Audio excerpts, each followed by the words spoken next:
Finally, let's look at the third example. We've looked at good, we've looked at bad, which is an improvement, but still not where we want to be. This is going to be the ugly. This is the one we want to strive to be anything but like. So the theme is the same, knowledge versus ignorance. The quotation's exactly the same. Still comes on page 31 of the same book. But look at this tiny, periodic example of a dialectical journal, the analysis side.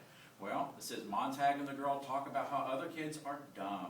She has been to museums and says they only show abstract art anymore. Her uncle says the museums used to show things like people. Now, you could probably dwell on this for a moment, and you know instinctively that it's a poor attempt. But why? Well, the verdict below says it's ugly, as we said. This is just offer for what should be obvious reasons.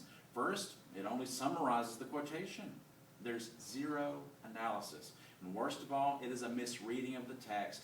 It's not evident that the other kids are dumb. They just don't interact in a meaningful way or use what intelligence they have. Other questions that remain unanswered are, what is the significance of the theme? Where is it evident? Why does it matter that kids don't interact meaningfully anymore? What caused the change?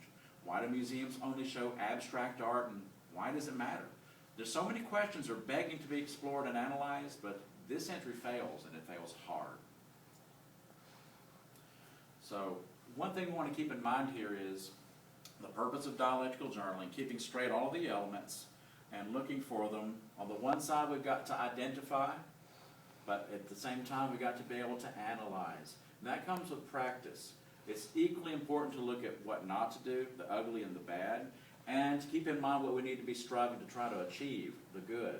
Again, you may or may not be able to write at this depth and this level of analysis, but it doesn't mean we shouldn't try. And like with all things, with practice comes perfection, and we're always here to help you. Mrs. Rhodes and I are more than eager and willing to help you out as we can, but you've got to write them, you've got to read the text, because we can't do those two things for you.